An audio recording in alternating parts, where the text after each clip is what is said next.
Most people will never change. Not because they can't, but because they don't actually want to. They want the result. They want the transformation. They want the version of themselves that is disciplined, sharp, and untouchable. But they are not willing to sit in the discomfort that builds that version. And that gap between what you want and what you're willing to endure, that gap is exactly where weak habits are born and where they survive. I've studied human behavior for a long time, and the one thing I've noticed is this: people are exceptionally good at lying to themselves.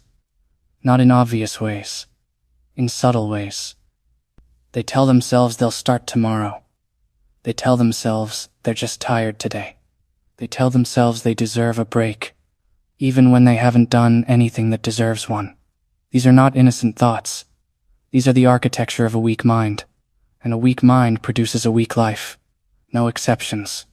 Ayano Koji doesn't operate like that. If you've studied that character, if you understand that psychology, you know that his entire existence is built on one principle: complete emotional regulation, paired with ruthless self-discipline. He doesn't react. He observes. He doesn't chase. He positions. He doesn't talk about what he's going to do. He quietly does it, and the results speak for themselves. That is the state you need to enter, not as a fantasy, as a daily operating system. So let's talk about what actually destroys weak habits at the root level. Not surface-level motivation that fades in 48 hours, but deep psychological rewiring that actually sticks. The first thing you need to understand is that habits are not about willpower.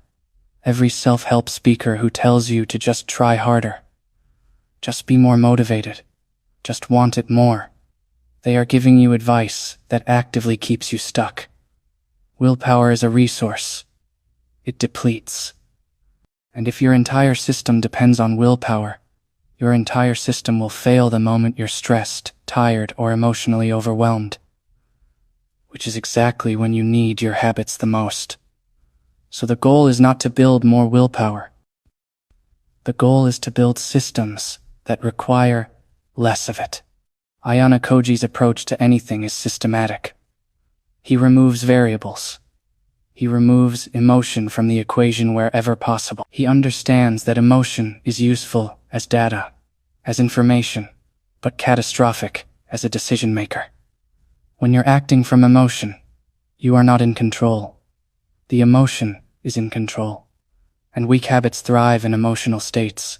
You reach for your phone when you're anxious.